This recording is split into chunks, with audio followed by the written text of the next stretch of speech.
अस्सलाम वालेकुम। उम्मीद करती हूँ आप सब खैरियत से होंगे, खुशबाश होंगे, मज़े में होंगे। इंशाल्लाह अल्लाह ताला आप सबको अपनी हिफ्ज़-ओ-मान में रखे। आमीन सुम्मा आमीन। और यहाँ आज हम बनाएंगे chicken with garlic hot sauce बनाएंगे यहाँ पर। और बहुत ही आसान बन जाता है, बहुत ही झटपट बन जाता है चाइनीज़ रेसिपी जैसे आपको पता है। बस इसकी कटिंग में थोड़ा सा टाइम लगता है, बाकी तो ये बनने में बिल्कुल भी टाइम नहीं लेता। तो बहुत ही मज़ेदार रेसिपी है, बहुत ही शॉर्ट रेसिपी के साथ आपको बनाना सिखाऊंगी। यहाँ पर मैंने चिकन के छोटे क्यूब्स ले लिए थे, तकरीबन 150 से 75 ग्राम, 175 ग्राम के करीब। और यहाँ पर जो है कॉर्नफ्लोर डाल दिया था मैंने 2 टेबल स्पून, काली मिर्च डाल दी है हाफ़ टी स्पून, नमक डाल दिया है हाफ़ टी स्पून। बस यही इसके अंदर 3 चीज़ें जाएंगी और आपको मज़ीद कुछ डालने की ज़रूरत नहीं है। अगर इस तरह थोड़ा सा आपको थिक लग जाए, कॉर्नफ्लोर थोड़ा ज़्यादा हो जाए, तो आप पानी का छींटा दे के इसको सॉफ्ट कर सकते हैं, बहुत ही बेहतरीन हो जाएगा। सिर्फ आपने हल्का सा पानी का छींटा देना है। और इसको आपको बिल्कुल भी मैरिनेट करने की ज़रूरत नहीं है कि 5-10 मिनट हम रखें, बिल्कुल आप डायरेक्ट इसको फ्राई कर लें।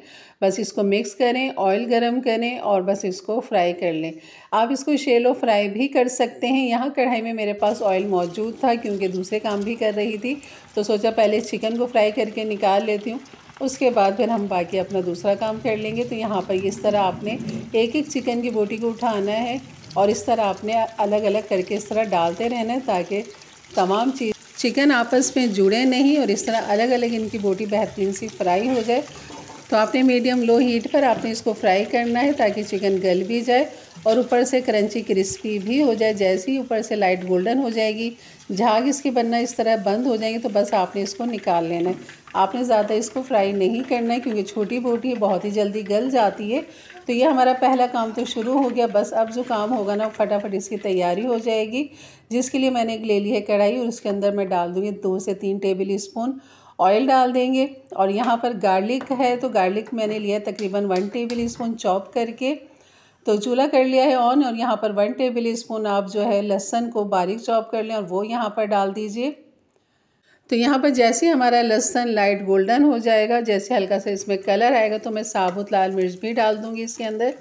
और साबुत लाल मिर्च तकरीबन मैंने 6 अदद ली है। तो आप देख सकते हैं बिल्कुल हल्का सा इसमें कलर आने लगा है। तो बस यहाँ पर इस टाइम आप डाल दीजिए क्योंकि बहुत ज़्यादा इससे डार्क नहीं करना है। आपने साबुत लाल मिर्चें डाल देनी है, उनको भी यहाँ पर हल्का सा रोस्ट कर लेंगे लहसुन के साथ। और उसके बाद फिर मैंने एक बड़े साइज़ की शिमला मिर्च है जिसकी मैंने क्यूब्स कटिंग कर लिए थे, प्याज ले ली थी एक बड़े साइज़ की, उसके भी क्यूब्स कटिंग कर लिए थे। बस ये 2 सब्जियाँ इसके अंदर जाएंगी।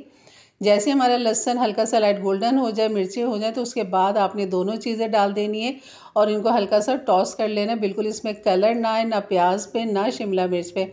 बस आपने सेकंडों के लिए इसको हल्का सा मिक्स करना है। फिर 1 कप जो है मैं इसमें केचप डाल दूँगी और फिर यहाँ पर जो है आप 1 कप के बराबर आप यहाँ पर केचप डाल दीजिए। और केचप डालने के बाद इसको हल्का सा मिक्स करेंगे और इस चिकन स्टॉक इसके अंदर जाता है, तकरीबन 1.5 कप चिकन स्टॉक जाएगा इसमें। तो मेरे पास चिकन स्टॉक नहीं था, मैंने चिकन क्यूब्स का यहाँ पर इस्तेमाल करूँगी। जो चिकन स्टॉक क्यूब्स आता है उसका इस्तेमाल करेंगे। तो यहाँ पर जो हमने फ्राई चिकन थी वो डाल देंगे, इसको हल्का सा टॉस करेंगे यहाँ पर इन सब चीज़ों के साथ। और बस फिर आप यहाँ पर चिकन क्यूब्स का जो स्टॉक होता है वो यहाँ पर इस तरह ये क्यूब्स डाल दीजिए, या फिर आप इसे पानी में पका के हल करके भी डाल सकते हैं। मैंने डायरेक्ट ही डाल दिया था क्योंकि मैं इसके ऊपर ही पानी डाल दूँगी। तो अभी मैंने 1 कप पानी डाला है, चूल्हे को थोड़ा सा तेज़ कर लिया है ताकि इसमें खूब अच्छा सा जोश आ जाए और हमारी सब्ज़ियाँ ज़्यादा पके नहीं। तो आपने बस इस चीज़ का ख्याल रखना है कि इनका कलर ख़राब ना हो। तो हाफ़ कप भी मैंने ये देखें इसमें डाल दिया है और स्टॉक का जो है वो यहाँ पर चिकन स्टॉक बन जाएगा यहाँ पर क्यूब्स की वजह से। तो बस यहाँ अच्छा सा मिक्स करेंगे और मिक्स करने के बाद अब इसको थिक करने के लिए कॉर्नफ्लोर का इस्तेमाल करेंगे। तो जैसे ही उसमें बॉयल आता है तो यहाँ पर मैंने थोड़े से पानी के साथ 2 टेबल स्पून कॉर्नफ्लोर डाल दिया है और इसको खूब अच्छा सा मिक्स करेंगे। और यहाँ पर देख सकते हैं बस इसमें बॉयल आ गया। तो अब ये कॉर्नफ्लोर सारा ही मैंने डाल दिया था, अभी थोड़ा सा बचा है लेकिन मैंने बाद में ये भी डाल दिया था, बहुत अच्छी थिकनेस हो गई थी उसकी वजह से। तो बस इसके बॉयल आने का इंतज़ार करेंगे और इसको आपने जैसे बॉयल आ जाए आपने 2 मिनट तो आपने लाजमी इसको बॉयल देना है ताकि कॉर्नफ्लोर का जो कच्चापन है वो यहाँ पर ख़त्म हो जाए। तो ये जनाब हो गई हमारी तैयार chicken with hot garlic sauce और ये आप बॉयल राइस के साथ भी खा सकते हैं। बिल्कुल सादे सिंपल बॉयल राइस जो आप नॉर्मल अपने घरों में बनाते हैं, बिल्कुल उसके साथ एंजॉय कीजिए। बहुत ही मज़ेदार, बहुत ही लज़ीज़ बनती है। मिर्चें इसमें बिल्कुल भी नहीं है, लेकिन ये जो हमने साबुत लाल मिर्चें डाली हैं, इसको आप तोड़ के इस्तेमाल कीजिएगा। बहुत ही अच्छा फ्लेवर, जायका बन जाता है। तो ये थी मेरी आज की रेसिपी। अच्छी लगी हो तो लाइक कर दीजिएगा। जाते जाते मेरे चैनल को ज़रूर सब्सक्राइब करके जाइएगा। बेल के बटन को क्लिक कर दें, ऑल के बटन को प्रेस कर दें, ताकि मेरी वीडियो की नोटिफिकेशन हमेशा आपको सबसे पहले मिले।